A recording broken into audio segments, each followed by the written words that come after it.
you enjoyed your breakout sessions and break and had some time to meet some new friends.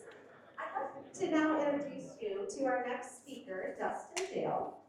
Dustin Dale is nationally recognized keynote speaker, a best-selling author, and executive leadership coach who has helped some of the world's biggest brands build high-performing teams rooted in trust, accountability, and servant leadership.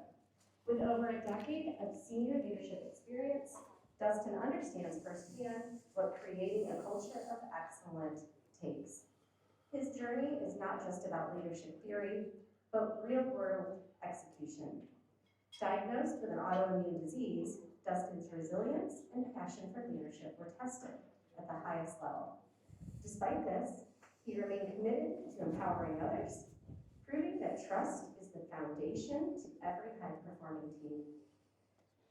Fun fact, you can see our office behind him in his profile picture, which he did not do intentionally, but thanks for the quiet shout out to Highland, Dustin.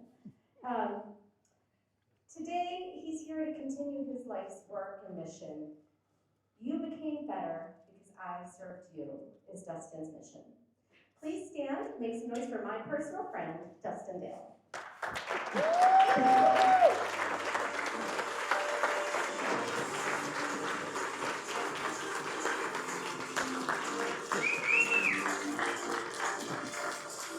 Thank you so much.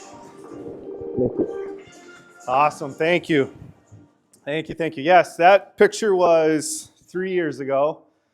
Had no idea what that building was behind me. Somebody said, just take a picture there, you'll look good. So funny story, make sure we got everything working here. Funny story, I was on my way down the parking garage over at Imagination Station. Is Jackie, right? Raise your hand. Are you willing? Right here. Was in the room with her in the elevator, and she kept looking. She's like, "I kind of look familiar a little bit." We're getting a little. Oh no, tech. Get back to the front. Cool. Thank you guys. She's like, "You look a little bit different there," and she's like, I think I saw your picture a couple hours ago, and I said, "Yeah, I was way fatter and a lot hairier back then." And she's like, "That's why you look different." Thanks. So I was fatter and was hairier back then. Thank you for that. But if we get back to the front real quick here. For me, that first slide, sorry. So I don't have any cool stories to tell. I was joking with Tom, like number one, can we have a round of applause for Tom and what he's done and what he's did? We'll go back one more. So I don't have any cool stories to tell. I was not brave enough to do any of that, although I wanted to do that. But I did have a unique life working with teams, as you kind of heard in the bio. But I will tell you, though, I come from 3 generations of Army. All the way back to my great-grandfather. I was the first disappointment to not go into the Army. A little bit of a tough story. But I was blessed to go and live in Fort Bragg. Anybody know Fort Bragg? It's been renamed. But I was blessed to live in Fort Bragg for a little bit with my uncle, who was a Warrant Officer 4. If you know what Warrant Officer 4 is, they get to do all the cool stuff with the Blackhawks that you see and hear about with Rambo, and he was part of some very secret missions. So early on, I got to kind of see high-performance teams, and I thought that was really neat. I have a similar background to Tom. I grew up in a divorced home. At age 7, I was diagnosed with childhood leukemia. It was a misdiagnosis because my autoimmune disease kind of camouflages itself. I went through 3 years of radiation, chemo, 2 bone marrows. I got a big, nice blood stain on my back from those. Just to say I never was a kid, ever. I didn't get to be a kid.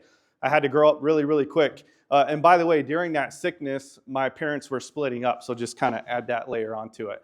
So early on, I was always curious from that experience as a kid. I was like, well, why does the human mind does what it do? Why is it that some people excel when times are tough? Why is it some people don't excel when times are tough? What's the difference? What's the navigation?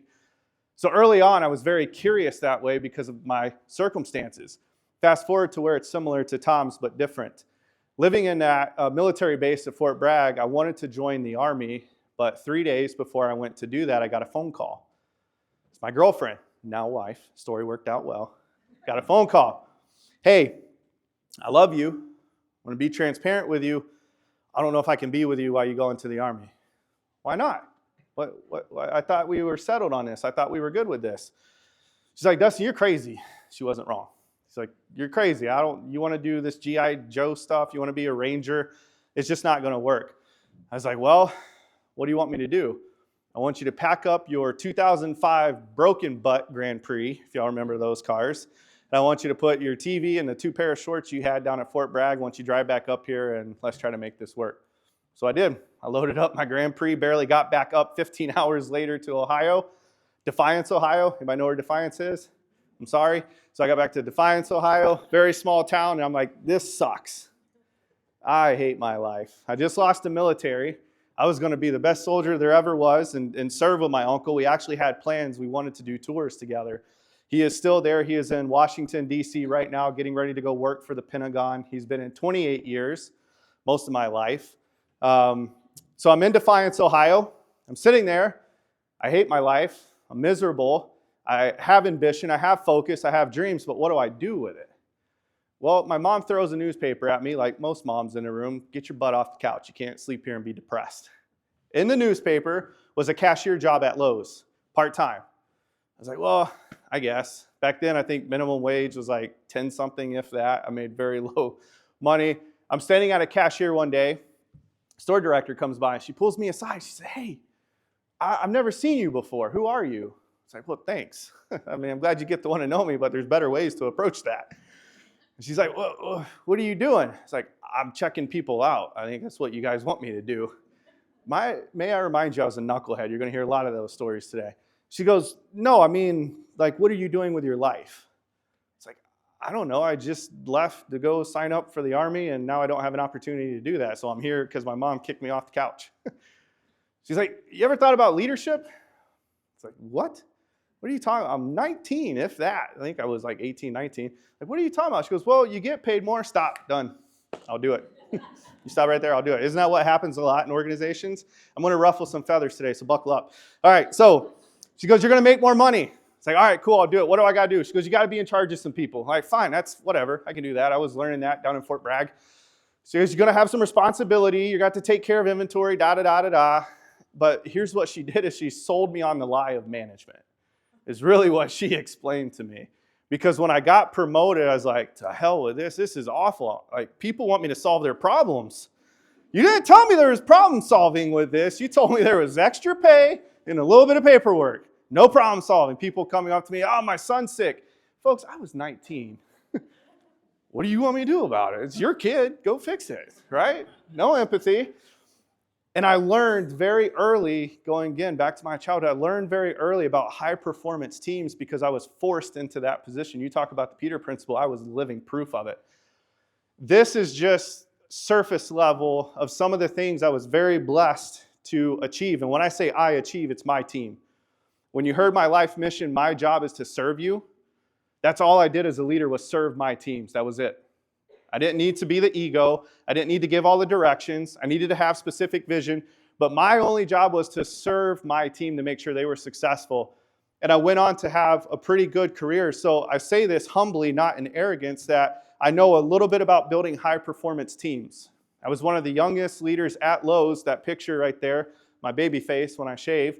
That was in Las Vegas. I was 23 years old and was blessed to be nominated for one of the top-performing stores in the country at 23 with 144% growth. How many of you would take 144% growth in your business right now? All right? We did that in a matter of 12 months. And how do we do that? It was team. We had trust for each other. And you can see my truck getting shrink wrapped. That was the day that I found out I was moving to Dearborn, Michigan. Anybody been to Dearborn before?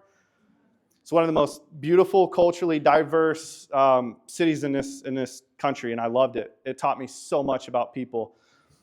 So my team shrunk wrapped my truck. I get moved up here. This picture here, me standing with the police officer. I'm going to tell you a trick. You want to cut down on theft, pay the police whatever you want to stand at the front of your building. Cut down $6 million in theft in a matter of 4 months. $6 million in 4 months. You know why?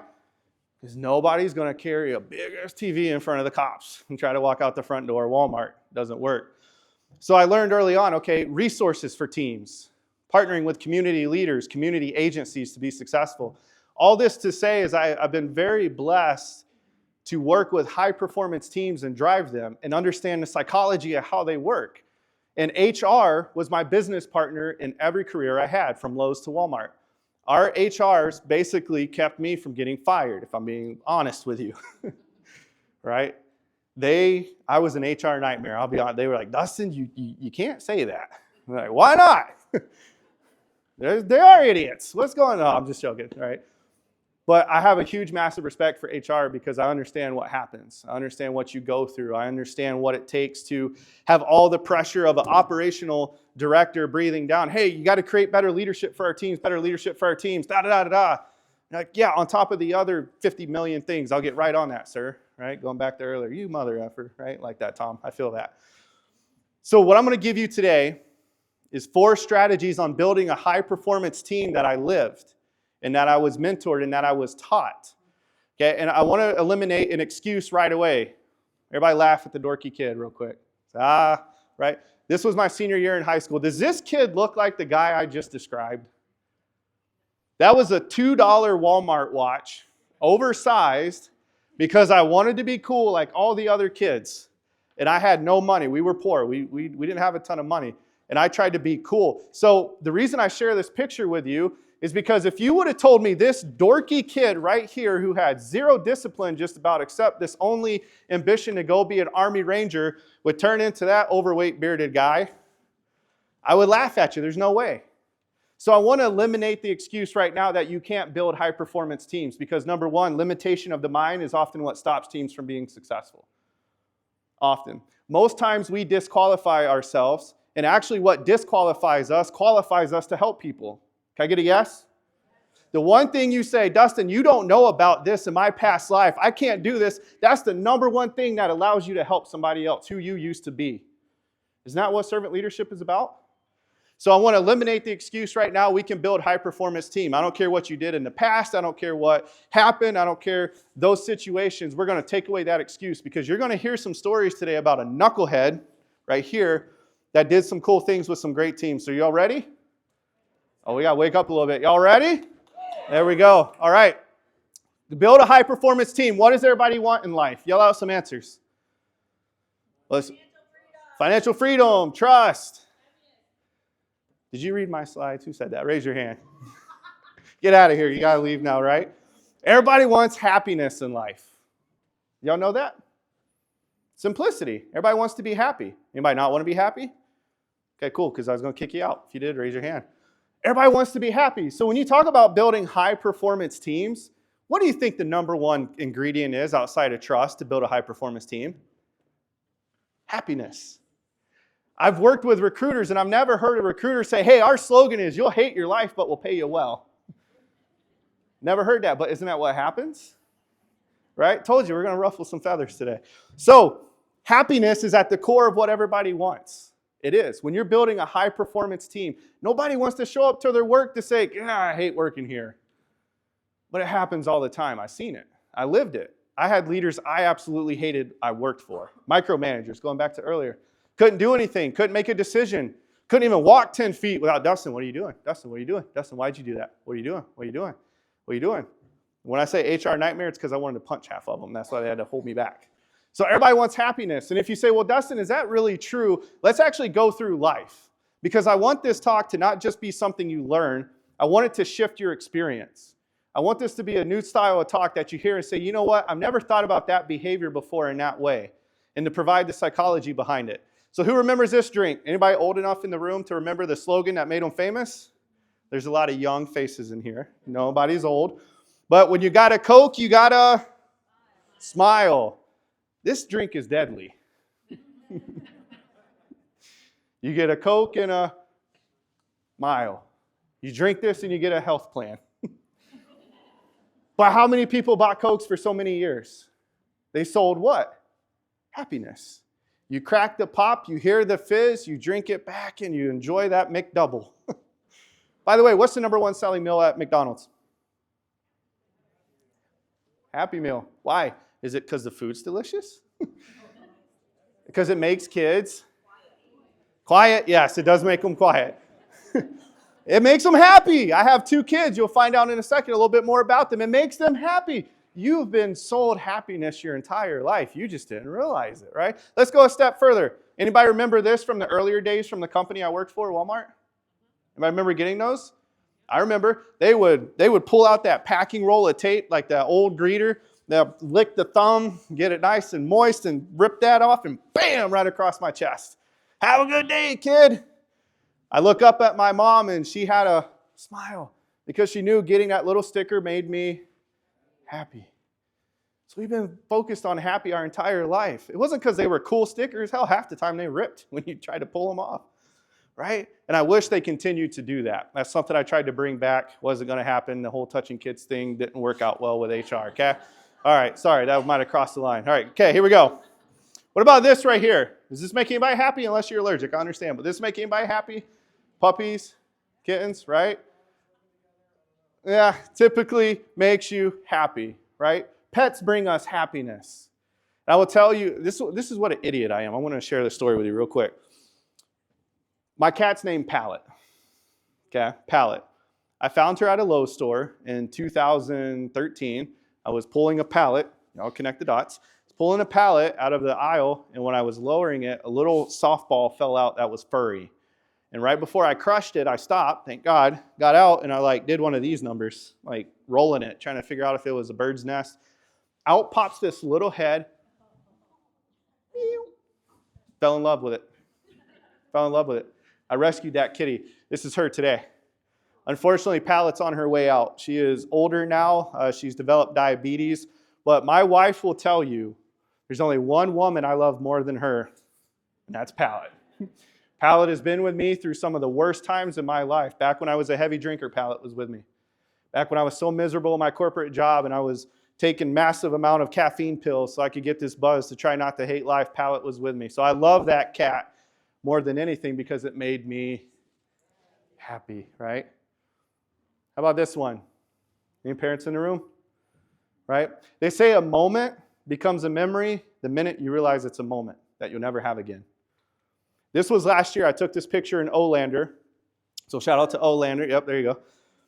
And the reason I share this with you today is because when I got these pictures back, I looked at them and I said, man, I was genuinely just happy. That's my son, Bryson. That's my daughter, Breland, the diva of the family. Okay, Bryson's 4, Breland's 2. But this picture made me happy. And I love that.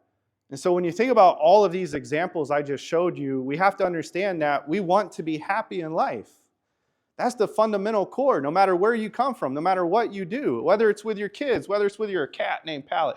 By the way, if you ever take a cat to the vet and you tell the doctor that the cat's name's Pallet, you better be ready for some BS that's coming back at you from that doctor. He looked at me and said, who on earth names their cat Pallet, Dustin?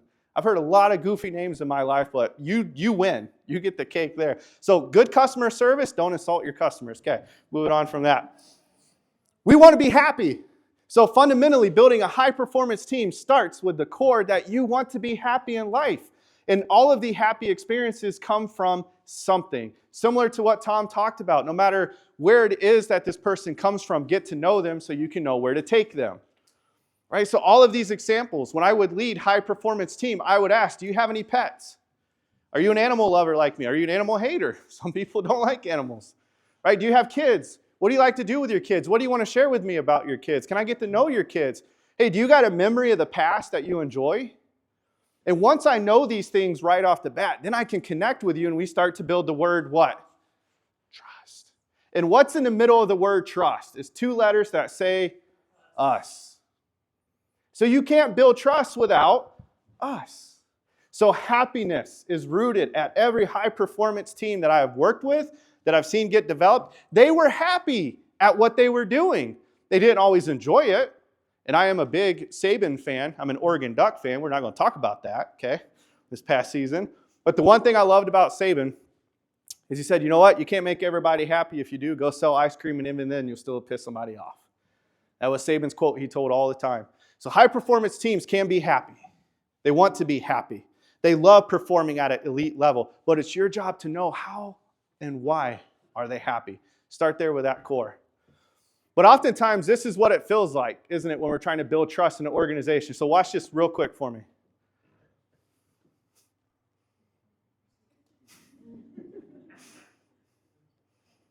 So as my beautiful diva daughter, Breland, laying effortlessly on the sled. This was last month. And my son, firstborn handsome politician, tries to be the people pleaser. Sure, Bubba will pull you. My daughter huffed. Y'all can't hear it. She's like, But isn't that what building trust feels like sometimes in an organization? Like you have the one person, and you might be the one person that's doing their best to pull, to strain, to motivate, to inspire, to grab and to hold and bring. And yet you have some team members, God bless my daughter, laying there waiting to be pulled with attitudes. And my daughter is sassy. I love her to death, but I'm going to have my hands full when she's a teenager. But that's what building trust feels like. And it doesn't have to feel like that, but oftentimes it becomes that. So we ready to get to the strategies yet? Right. I know he's like, Dustin, you keep bringing it up. Get to it. So pop quiz. Which is the high-performing team? So real fast. Raise your right hand if you think it's the robotic team. Raise your left hand if you think it's the happy team. Raise both hands if you think it's both. Go. Which hands? All right. You know what's awesome is seeing everybody do this. It's really funny from up here, right? Yep. It's both. It's both teams. Right? Again, fundamentally at the core, we want to be happy inside our high-performance team, but we're not always happy. But when we're not always happy, does that mean we're not successful, though? Right? Has anybody worked with people who are miserable but successful? I was one. I was at the top of my game with Walmart, and I was miserable as all get out. But we were successful, but I wasn't happy. So here's what we got to realize, team. Oftentimes, this is what we want, but when we don't do the 4 strategies I'm getting ready to share with you, this is often what we create. Does that make sense? Nobody sets out to an organization to say, I want our teams to hate working here, going back to earlier. But when we're not consistent on the key values that we should be consistent on, when we're not having those tough conversations the way we should, in the process over time, we create this. And at the center of it all, going back, is trust. It's the difference maker between the two. Teams that can trust each other often create that happiness piece. Teams that don't trust each other still get the job done, but they look miserable doing that. So what are the 4 strategies? Number 1, C+C formula. So if you have your phone or a notepad, please take all the pictures you want. At the end, I'm going to share a surprise with you all. You guys are going to get something cool. But take pictures, write, whatever it is you want to do. Just don't send emails. Okay, all right, cool. All right, C+C formula. So principle number 1. Then we're going to talk about the power of reframing. We're going to move into expanding the zone, and my all-time favorite strategy, that's fail-proof, close the egos. Close the egos. So these are the 4 key strategies that if you can execute from your influence, that you can execute from your position inside your company, you will create a fail-proof, happy team, I promise you. And that's a bold statement to make. But if you commit to it, you'll execute it. So C+C, consistency and committed. My 2 C's, my 2 favorite words. Being consistent and being committed. Tom Brady. By the way, Tom and I have never met before, ever. We talked right when I got here, and it's really freaky how much our stuff aligns. So that's cool. He talked about Tom Brady. I often use Tom Brady's acceptance speech into the, whatever it was, the Athlete Hall of Fame. He said, you know what? You don't have to be gifted to be successful. You just have to be what everybody is not. And what's that? Consistent. How many organizations do you know? How many leaders do you know that are not committed and not consistent? And don't point at them. How many leaders do you know that do that? I actually had somebody point at their boss one seminar. I'm like, I'm getting fired off this stage. So what does it take to be committed and consistent? Well, I want to share a couple stories with you about how my team and I were able to drive that. So consistency. This is my all-time favorite quote that my mentor taught me when I was moving through the ranks. When you try to do everything, you always get nothing. You accomplish nothing. What does that mean? How many of you have ever walked into an organization, hey, everything's a fire drill. I need you to do these 50 priorities today. You're like, all right. Consistency, when you try to do everything, you get nothing. So I want to tell you a story about no empty shelves. I was 23. I just got promoted. My P&L was $40 million I was responsible for. I had 212 employees, and I had about 15 to 22 leaders I was responsible for, and they rotated in and out based on what cutting we were doing, and I hate saying that, but that's just the truth. And so I walk into my first location, and I go up to the team, introduce myself, and say, hey, give me some of your priorities. You tell me what you all are working on. And they just stopped and stared at me. I was like, okay, try this again. What you working on, friends? Maybe I'll do the nice approach. Honestly, we don't know. How do you not know? You know the guy you just replaced? Yeah, I heard all about him. He wasn't that great. Well, he was only here 4 hours a week. A week. This was a 52-hour job. That team was lost. There was no consistency. He said, well, what do you want to do? Like, well, hold on. Let me get to my office and sit down for a little bit. A couple weeks go by. I'm still trying to figure out what to do. What should we work on? And I get a phone call. Hey, Mr. Dell, we're really sorry to bother you. We tried to go through the channel of command. I was really big on the channel of command. I want to make that note. I wanted my leaders who reported to me to solve the customer issues. If I'm being honest, I didn't like talking to every customer. If you worked in retail, you know what I'm talking about. It's very rarely you get a high five. Very, very often you get the high five to the forehead, by the customer. Hey, Mr. Dell, we're super sorry to bug you. We tried to call all the other leaders, but this gentleman only wants to talk to you. That's fine. We often associate that entitlement to, if I talk to the highest person, I'll get the most for my bid. So I walk up there. I read body language. I learned this in retail. I can read 99% of population really well by body language because retail taught me this. I'm looking to see what little lip biting they're doing because I'm trying to form the word they're going to call me, really, when I get up there. Like, all right, that looks like an F, so that's probably going to, be that. I've had my mom called every name in the book, my customers. So I'm watching this older gentleman. He's standing there. He's kind of pacing. He's doing one of these numbers, acting like he's the mayor of the town. And in my head, I'm just dreading this. I'm like, oh, I'm going to get ready to get my butt chewed. Had that, right? So I walk up there, I say, hey, sir, super sorry to hear you have an issue. I don't know the issue, but what solution can I provide to you? That was my go-to line because I wanted to speed up the process. I didn't want to hear the 30 minutes about how I ruined their life because we didn't have duct tape. It was toilet paper at Walmart, COVID. So he goes, come with me, son. That ticked me off, number one. I get I'm young, but the son thing wasn't cool. Takes me over, he says, this shelf is always empty when I come here. Always. Why? Why is it empty?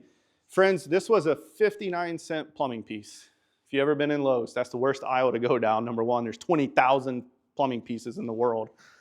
59 cents literally made this gentleman angry as hell at me. It's always empty. I said, you know what, sir, I'm going to make a promise right now. And he's like, looking at me funny. I said, when you come to my store, this shelf will never be empty. I promise. He's like, are you dumb or are you dumb? Like, why are you going to make that promise? I said, no, just want you to check me. You know who I am now. You clearly got my name. You know what I look like. Come find me if I fail you. He's like, whatever, kid. Walks out the store. Again, kid second twice. So I went to my senior leader. His name was Brian. I said, Brian, what's the maximum order count we can get on this fitting? Goes to the computer. 240 boxes. Order all of them. Sir, by the way, when you have leaders you lead, they signal to you when you're doing something dumb, right? Am I wrong?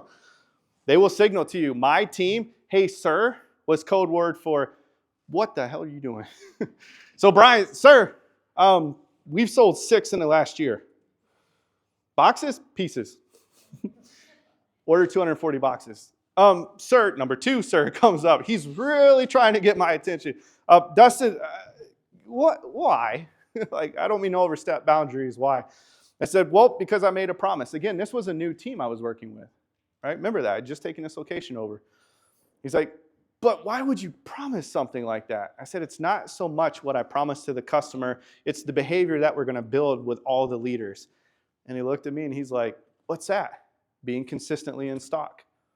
How many of our customers come in and are always mad because we have something empty? Any of you ever go to a store and say, this is a beautiful looking store. They don't have what I want, but this is a beautiful store. I'm going to come back next week to not get what I want. Being in stock, fundamental rule number 1. So inside your company, what empty shelves do you have? What policies, what procedures, what conversations are empty? And that you're not paying attention to them, you're not giving them effort. Here's the beautiful thing. 2 weeks later, my other senior leader, she was in charge of the commercial area, if you've ever been inside of Lowe's, down at the pro desk. Hey, Dustin, just out of curiosity, we've had some contractors asking for stuff the last week. Do you mind if I order up triple on those? Yeah, go ahead. Hey, Dustin, a couple weeks later, do you mind if we order up a lot of these? Hey, team, just order what you want. Who's my financial individuals in the room? Raise your hand. Y'all are like, Dustin, you are a profit nightmare. You can't just order everything. But do you remember that picture I showed earlier with all the accomplishments? We got 144% comp because of that. Because we decided to fill our shelves. We decided to be consistent to doing what was right by the customer. So are you doing what is right to your team? Are you leaving shelves empty? Can they not get what they want? Is there a policy that needs updated? Is there a procedure? High performance teams thrive on consistency. An organization cannot have empty shelves and be successful. It can't have empty leaders and be successful. It can't have empty consistency and be successful. Number 2, committed. One of my all-time favorite quotes, phrase, I don't even know where I got it from, but I heard it one time. Both being active and lazy are a commitment. True or false? True. Both active and lazy require commitment. No paper towels on the floor. Second location I went on to run down the road. One of my biggest pet peeves is paper towels on the bathroom floor to this day. In fact, when I just went before I come up here, there was a paper towel on the floor and I threw the trash can. No, I didn't. I'm joking. Don't kick me out, Renaissance. Picked it up. Do you know why that pet peeve is a pet peeve of mine? What's the fastest way to lose a customer? Dirty bathrooms. And most retail shoppers during the time I was working were females. Most females sometimes have kids. My mom was a single mom. So I went with her everywhere, to the bathroom, at all the places. So I learned something from my mentor. Take care of your customers. Most of your shoppers are going to be female shoppers with kids. You want to turn away customers really fast? Have a dirty bathroom. Anybody have multiple kids? I have 2. One's trying to lick the wall, and the other one I'm trying to focus to go potty, right? They're exploring everywhere. And so the last thing I want to see is my daughter playing with a dirty paper towel on the floor. So I go into this store. I called the team because the first place I went to was the restrooms. I literally called the leadership team into the bathroom, right? HR again was like, Dustin, you can't do that. I closed them off. Don't worry. Nobody was there. I said, team, what do you see right here in these 2 bathrooms? They weren't dumb. They were going to say the right answer.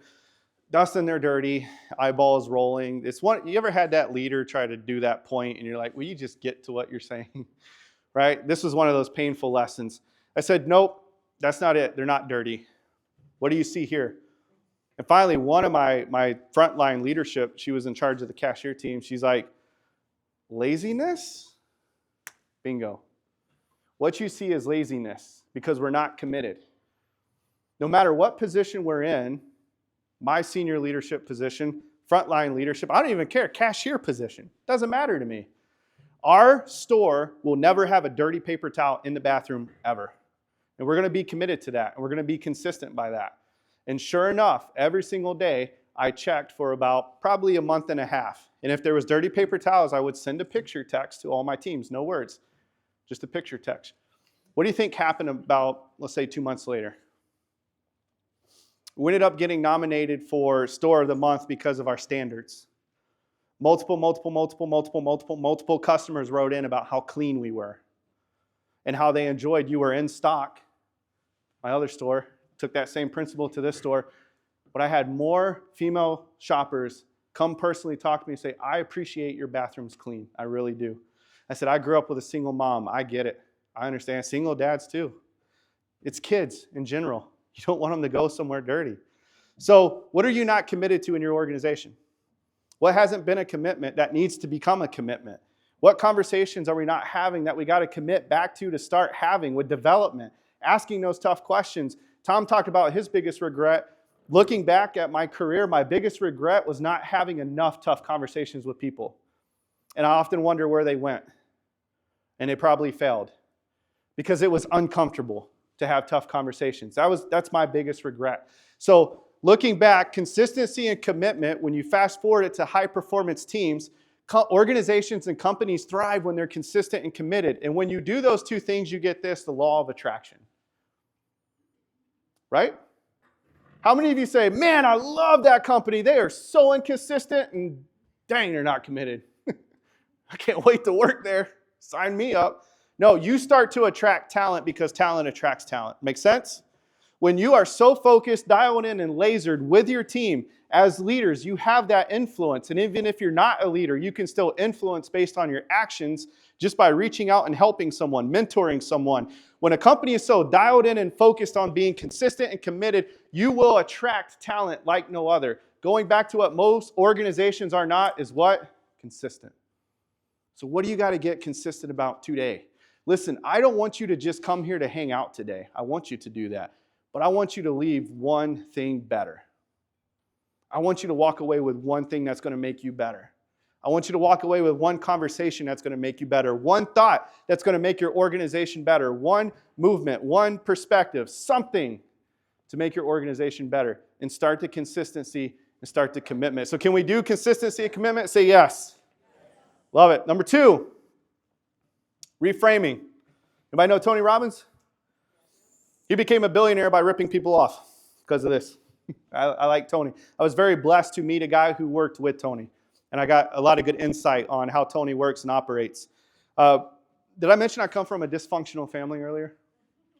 Right? So do you think reframing was very powerful for me? Right? I'm the son of a divorced home. Right? I'm a kid who was misdiagnosed with cancer, so something's wrong with me. My autoimmune disease doesn't make me normal. Right? I can't go do things.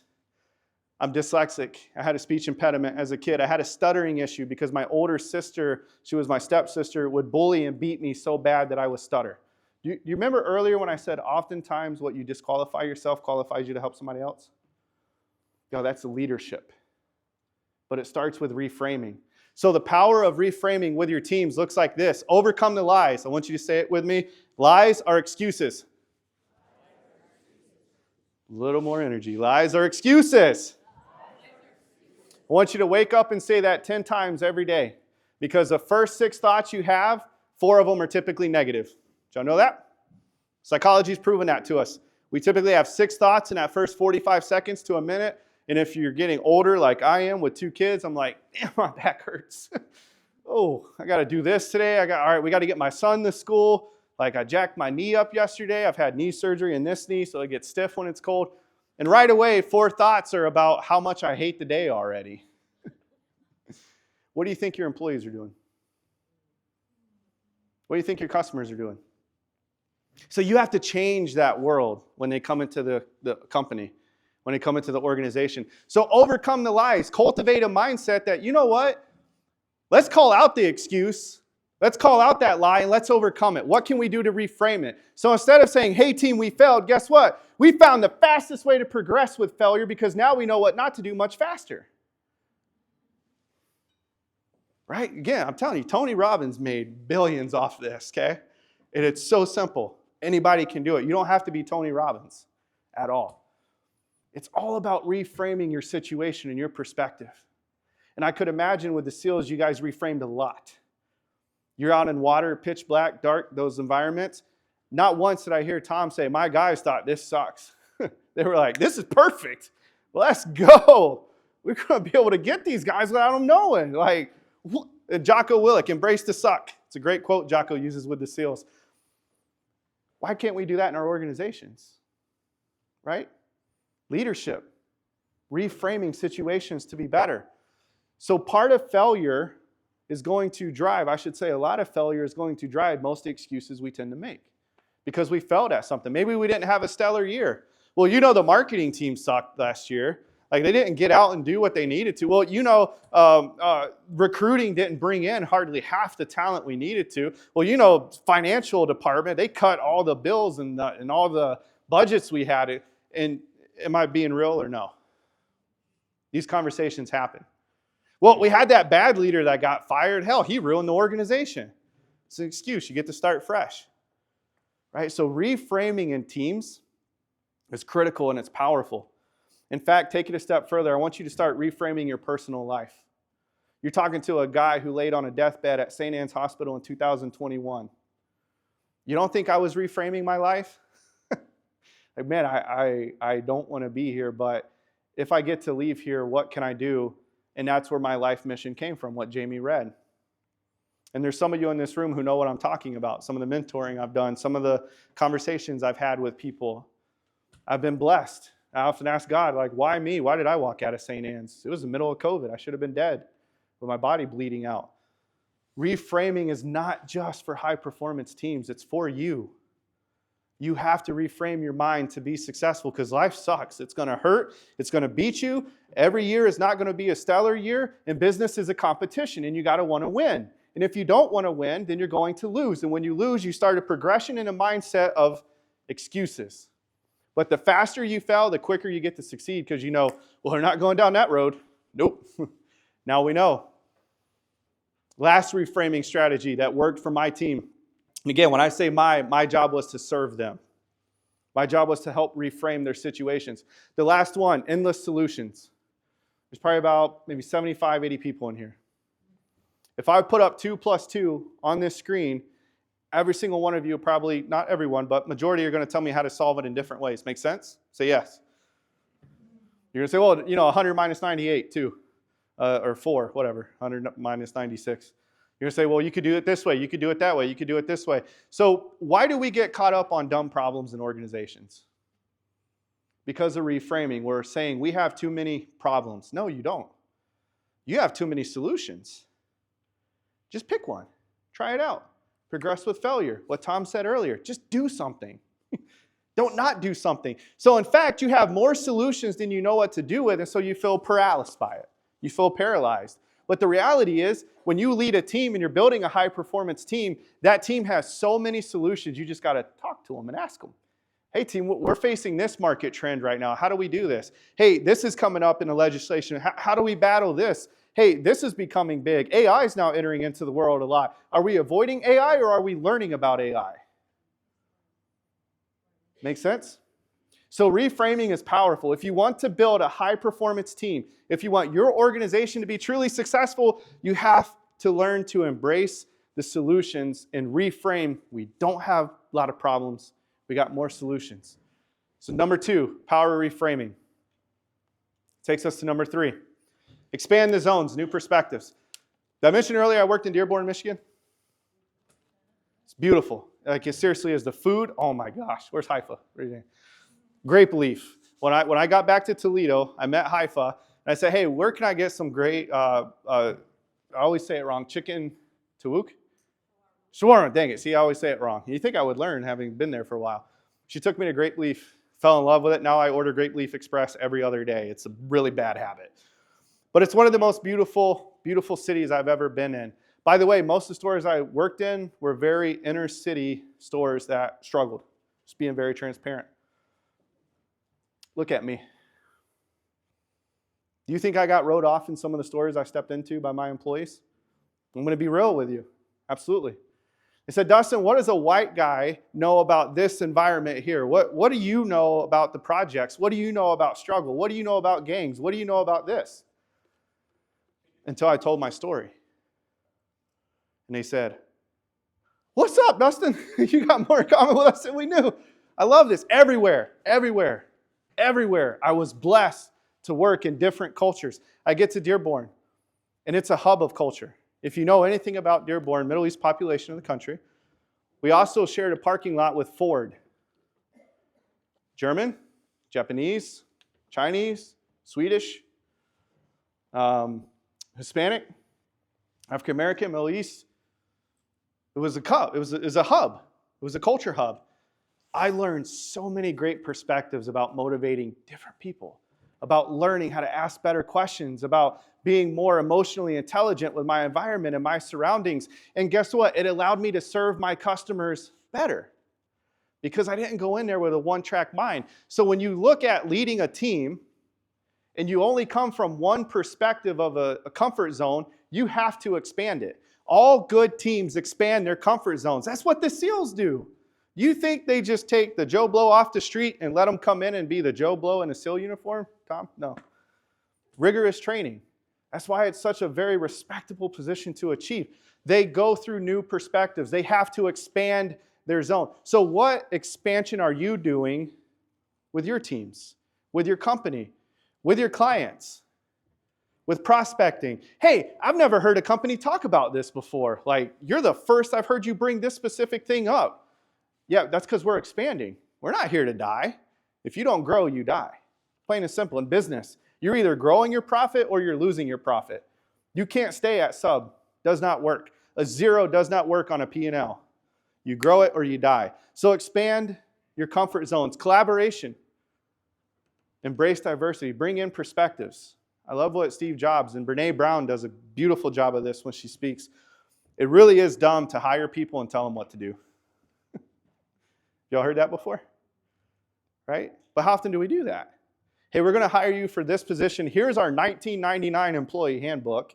Make sure to blow the dust off of it with the outdated no tattoos, page 12, right? I have 12, by the way, so I got hit with that one a lot. Here's our handbook. Go ahead and read this, and here's what we want you to do. We're not going to really onboard you. You're not going to get a mentor. We're going to throw you to the wolves. And like some of y'all are shaking your head like you're like, I'm living this again. Stop talking, Dustin. But when we embrace diversity and when we embrace new perspectives, one new employee comes in and say, hey, can I be bold enough to give a suggestion? Yeah, go ahead. You know, at my last company, we weren't quite as successful, but we had a half turnover rate that you guys have. Really? How'd you do that? Well, our onboarding process wasn't putting somebody in front of a computer and clicking through e-learning modules. I did that. I've been there, I've done that. We actually set up a mentorship program for the first 6 weeks. And we actually hand-selected our mentors for our new employees. Any of you ever been stuck with a mentor who's the grumpy one? Like the first word out of their mouth, let me tell you how much I hate this place, kid. Like, who the hell picked you? Right? But it happens all the time. So how are you protecting your culture? How are you expanding your comfort zones with this? So you have to collaborate. You have to embrace diversity. You have to have communication. I'll be honest, I hate that word now. Anybody else feel the same way? You got to communicate. There has to be. We have beat that word for the last decade and a half in organization conversations. By the way, I was audited on all my employee surveys, not because we were bad, because we had decent scores. But you know what the number one thing they always told me? Dustin, you got to increase your... Well, how do you do that? I mean, I've done what Tom's done. I've went into a store and talked to all 300 employees. And that's tough when some only work weekends. I gave up a lot of weekends for months. So how do you increase communication in an organization? You know what you do? You be transparent. And I really want everybody to focus in on this next point, because this is the point where I see most leaders fail. And most of the CEOs I coach fail here. Just being honest. Transparency is not rude. Being rude is not being transparent. I want you to sit there for a second. There are people in our organizations that we're not being transparent with. There's some company cultures that aren't just as transparent as they should be. They talk a great game, they want to be. Here's the reality. It's not that they're trying to choose to do that. It's just that they're not focused on these 4 simple strategies. Transparency is not rude. The worst thing you do is exactly what Tom talked about. You promote somebody and they're fired 6 months later. I've done that. I've had to fire the person I hired. You know how awkward that is? Because they're looking at you, Dustin, you said you saw a lot in me. I must have had my eyes closed that day. Don't ever say that. That wasn't good. But you have to be transparent with your team. You have a bad year, be transparent about it. You don't point and say, we failed. Hey team, we had a rough year, but we found out what not to do next year, and we're not going to do that. We're going to triple down faster on what we're going to do because this did work for us. But how many times do we get memos or we go to conferences, and I have been in these conferences myself as an employee, and our CEO comes out to the stage and says, team, we took a beating from the orange store last year. We got smoked last quarter. What are y'all doing? And you're sitting there like, I know we lost. Like, you ain't got to rub my face in it. Make us feel like we suck. Culture. It's this. Expanding the zones. Communicate. Be transparent. Psychological safety, the last point on this one. Do you know what one of the top attractions to a company was in 2023 for those who are looking for employment? Hint, it's on the screen. Psychological safety. That's what employees are looking for. That's what customers and clients are looking for. Would you ever do business with somebody you didn't trust? Funny question. Like, they got the best products, but I don't know if I can trust them. I want to work there. I know I'll get a paycheck, but I don't know if I can trust them. Psychological safety. If your company's not talking about it, if we're not looking at it, which I think most are and most have been, we really got to go there, because where leadership focuses is where your team goes. And that's psychological safety. If I'm only negative, my team will only be negative. What's available is always available, both positive and negative. Reframing.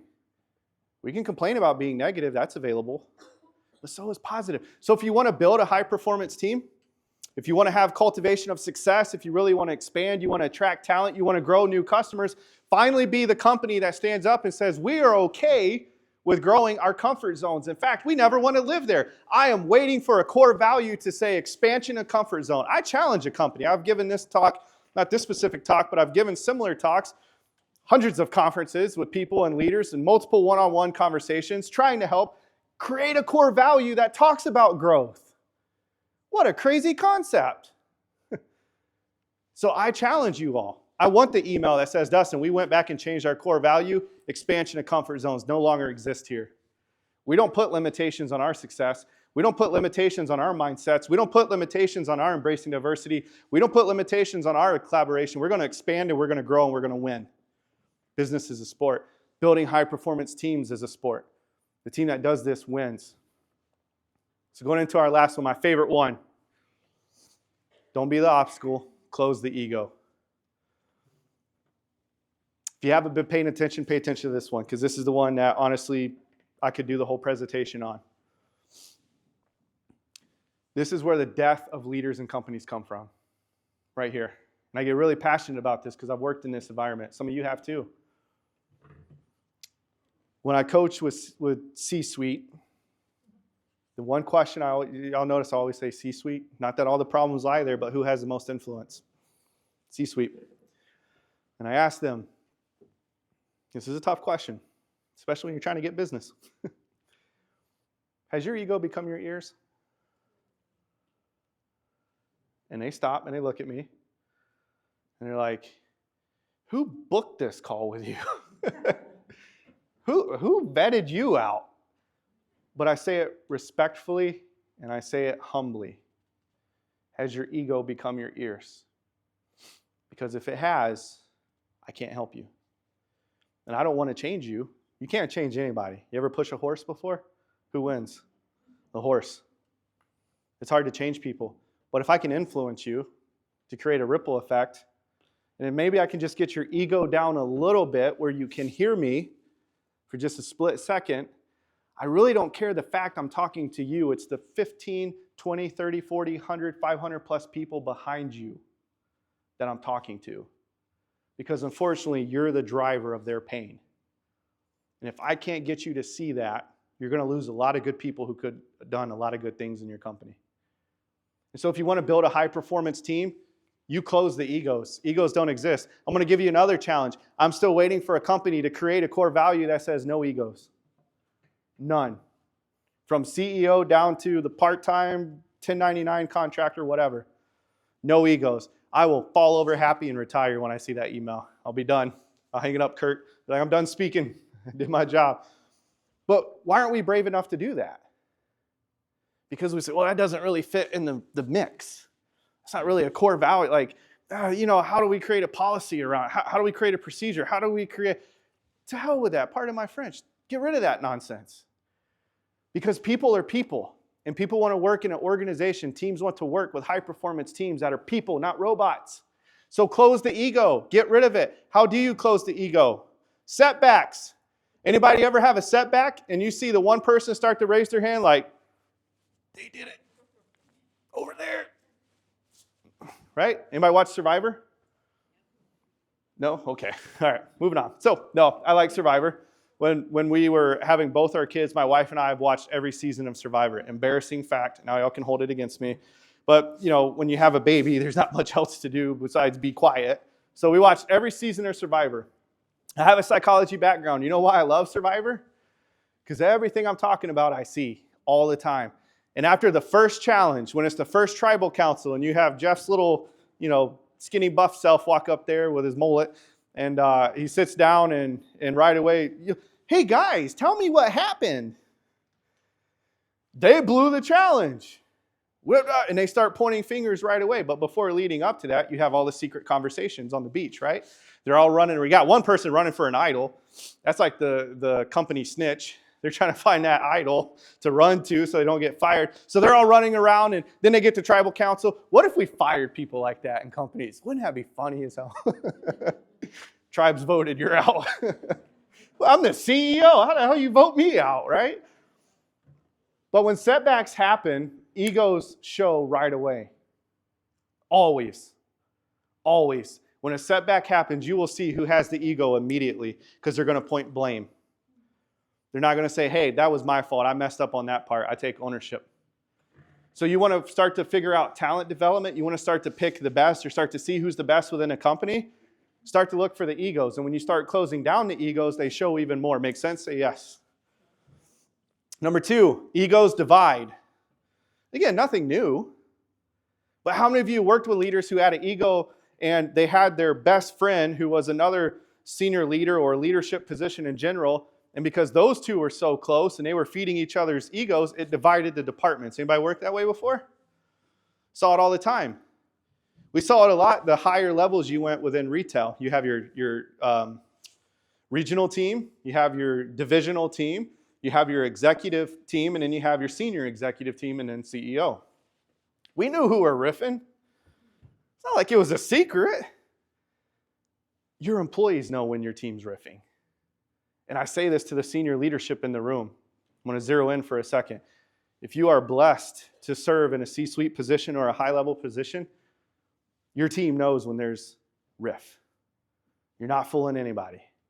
And until that gets squashed quickly, the team's not going to be able to perform quickly and perform at a high level. So egos divide, right? Just as it says, the leader creates divide or they crush it. That's the job of a leader. You create it or crush it. It's your choice. But if you leave it up to chance to say, you know, I really don't want to talk to this person, I'm just going to hope that things get better, right? And it never does it? And people quit, and people leave, and people go find new jobs. So if you want to build a high-performance team, close the egos. Don't let there be divide. Don't let the ego start to become the ears when setbacks happen. And to my last point, leaders leave room. Companies leave room. So Tom talked about micromanagers. I've worked for a few. I've worked for quite a few that did that. And they never left room. Because that leader I worked for, they always felt, I don't think Dustin's capable enough yet. So I still got to be involved. And no offense, but what we do is not life or death in this room, right? Outside of Tom, okay? We may mess up on a report. I understand HIPAA and I understand employee policies, procedures. Again, I live that world. I saw it with our HR. So I get to a degree. There's very important things we cannot mess up on. But for the most part, we could agree a mistake is okay and we can typically fix a mistake. Not all, but most. As long as they don't cross the ethical line, the boundaries. So high performance teams, they leave room for each other. They don't jump in. They don't smother. They don't coddle. They don't suffocate. High performance coaches leave room for their teams to grow. They may chew them out one time, but then they step back and watch 5 more times to see if they repeat that action. Does that make sense? Say yes. So don't let your ego become your ears. And if you work with a CEO who does that, don't you dare tell him I said that. Sorry, ma'am, your ego's your ears. Dustin said it. Who? So does this make sense to you? Does it hit home about high-performance teams? And it's simple. I promise you, it's simple. Getting up here and talking about this stuff, anybody can do. I promise you. Go back to that dorky kid I first showed you. There's no way I thought he would be on the stage talking about this stuff. It's simplistic. I think we went to high school together, didn't we? You right there? No? You look familiar. All right, awkward. He looks just like a kid I graduated with, I swear. So when we go back to building high-performance teams, number 1, to recap this, bring this home before we go into Q&A, consistency and commitment. It's the 2 C's most people and most teams are not. You have to be consistent, committed. Number 2, you got to be able to reframe situations and conversations to be successful. Number 3, you have to expand outside your comfort zone. Seek new perspectives. Embrace as much diverse thoughts as possible so you learn and see new perspectives. You have to embrace those things. Number 4, close the egos. They're the most dangerous thing in an organization, I promise. They are. You have to close them down. Send me that email. Dustin, we went back and changed our core value, close egos. Promise you, I'll buy you steak or whatever you eat. We'll go out for a lunch. And lastly, my last challenge to all of you, though, is don't be the person that holds your team back. That's the challenge. Don't be that person. If you do these 4 strategies I talked about, they're not fancy. They're not super revolutionary. They're basic, fundamental principles. Because that's what people need. People need structure. People need consistency. They need commitment from a company. Our clients, our potential prospects, our customers, they don't want to walk in and say, you seem disorganized. Right? Would you ever get a car wash from a car wash company with dirty cars? I've seen it, right? My one mentor said, Dustin, if I ever walk into your lawn and garden department and see weeds, I'm going to fire you. He was serious. How the hell are we going to sell weed killer and have weeds? It's like, ooh, good point, sir. We'll get right on that, right? So I added a number 2, no paper towels, no weeds, okay? We're doing good. But in all seriousness and reality, implement these 4 strategies and you will have this. It's simple. It just requires uncomfort. It just requires growth. It requires being bold enough to do something you've never done before. And if you're willing to go through that challenge, if you're willing to step up and say, you know what, I do want to expand. I do want to be transparent. I am sick and tired of the political crap that goes on, and I want to have tough conversations. I want to grow teams. I want to be successful. I want to cultivate a place where I'm happy to work, where our customers are happy to do business with us and interact with us. Why should we not be striving for that? And at the core of everything I talked about today is trust. Trust is required of all 4 strategies. And if you do these 4 strategies, you will build trust like no other. So I told you earlier I had a surprise gift for you. So if you scan this QR code right here, number 1, I'm going to seek feedback from what you thought about today's strategies. Number 2, you're going to get, it's about an 8-page PDF, roughly. And you're going to get my insight on building high-performance teams at a little bit of a deeper level than what I shared with you guys and girls today. So if you scan that, you'll get that PDF. Feel free to share it. And in fact, I would encourage all of you to share it with your leaders, with your company. Go back and figure out what can we implement from it, what can we learn from it. And it's been my honor to serve you today, and hopefully you just walk away one difference, one perspective, one challenge, one thought different for the better. Thank you.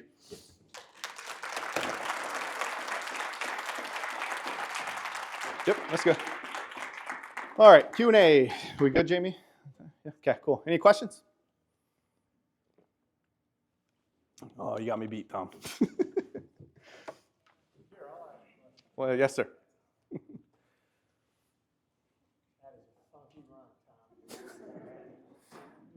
I love the reframing strategy, and it reminded me of a story. Who knows who Sarah Blakely is? Mm-hmm.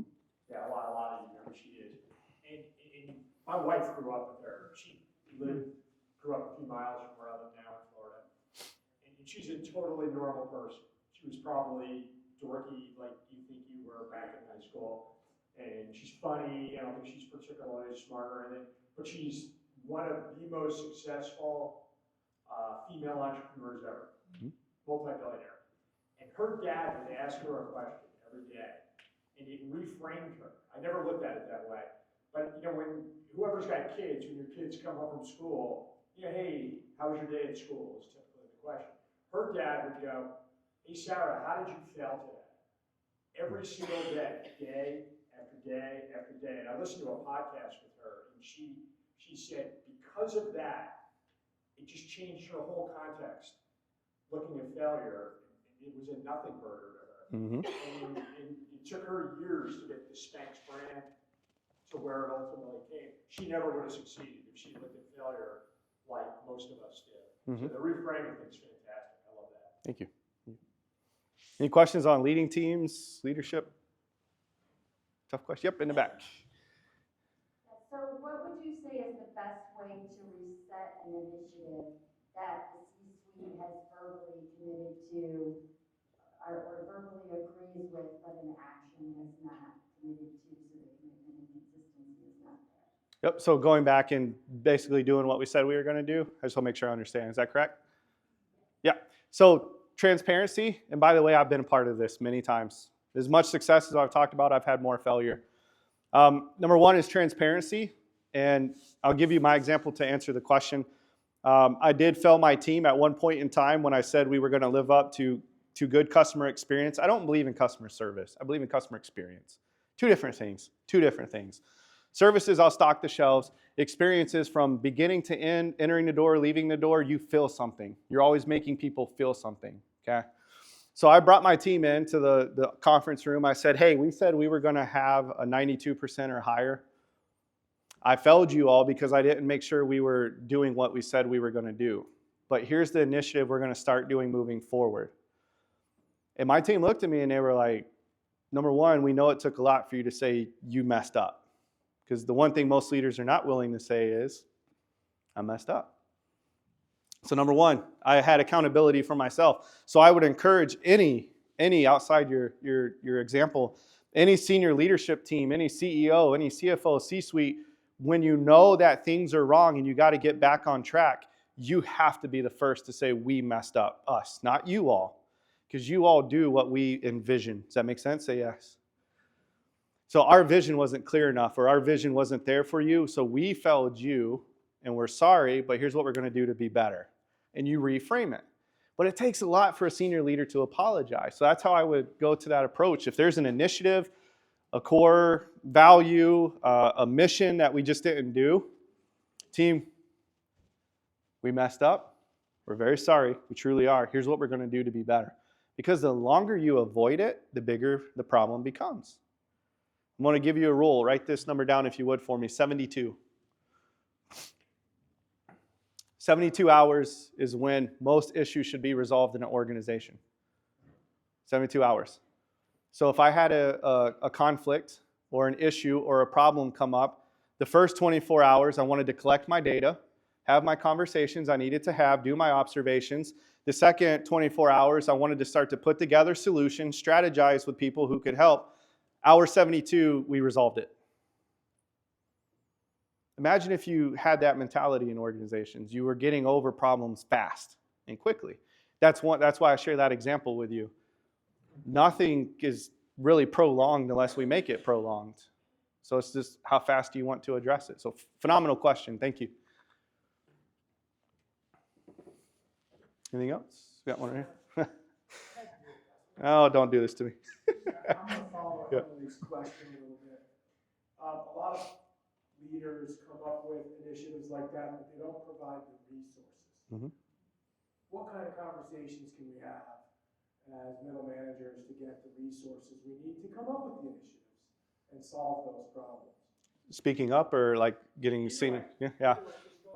So reframing, I go back to this. When I needed a senior leader or whoever to see something different, I would use this specific phrase. From your perspective, interject whatever. So if I needed a resource, and let's say it was my leader, my regional leader who wasn't giving it to me, I would sit down with them. I would say, hey, from your perspective, if I got this resource, do you think that we'd be better? And so I turned a question into like asking their expertise. And again, going back to egos, you got to learn to play with egos sometimes. I hate saying that, but when I had a leader whose ego wasn't willing to listen, I had to make it sound like it was their idea, right? Have you ever had a senior leader do that? Right? My uncle talked about it all the time when he got out of basic training. He's like, I really had to reframe to my master sergeant so I could get what I needed for my team. Yeah. So I would reframe if you can. Hey, here's the resource. The other part too is most people like numbers or factual information, best as possible. So typically when I'm coaching a leader, this is a good example. I'll give a specific. I was coaching a COO, and they sort of didn't report to the CFO. They were side by side, but the CFO kind of had overall approval of what to do, what to spend, et cetera. And so she was telling me, I can't ever get him to see eye to eye with me. We're always at a riff with resources. I was like, well, approach it from his perspective. She's like, what? I'm not bowing down to his ego. You're crazy. I said, I get that. You're a much bigger person than them. I promise you are. But is what you're doing working? She's like, no. I'm like, but if you got what you wanted, would that make you happier? Yeah, like, cool. So go to him, say, hey, from your perspective, if we implemented this as a company or we bought this software, or we invested in this, do you think it would hurt us? 2 weeks later, she comes back. What do you think she says? I hated doing that, but it worked. We got the software. Communication, again, it's one of the words that we overutilize. Getting what you need done is about speaking and the power of words. Words are powerful. You can destroy somebody and you can build somebody with words, right? Use your words to strategize with each other, to reframe, shift perspectives to get that resource. So not the fluff answer, but the real answer to it. So good question. You always ask me that. You ask good questions, Kurt. Appreciate you. All right, we got time for one more. Yep, right here. Oh, no. Oh, that's embarrassing. You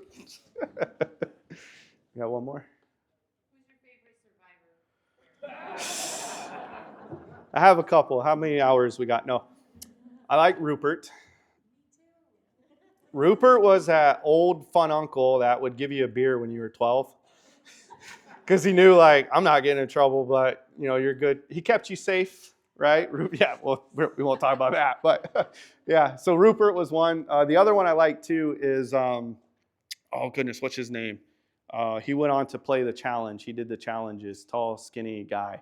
Was really good. Ozzy was my other favorite one. Everybody loved Ozzy, right? Survivor Heartthrob. Awesome. Well, thank you, guys. We have a really fun evening coming up next with the Fireside Social. I hope to see you there. I heard about this s'more thing. I'm excited. It's Lent. I'm going to break Lent. Don't tell anybody. So thank you all very much. Be well.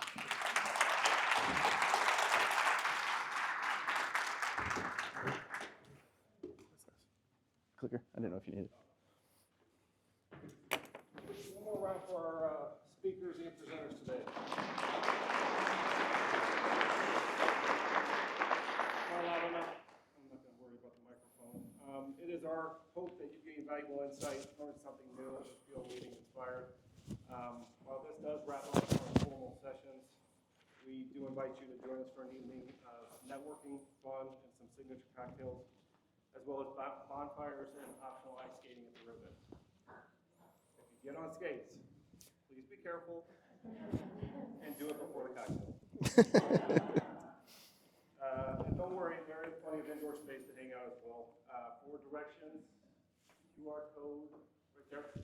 Scan that, that'll get you there just fine. And please feel free to bring your Highland mugs for the well-known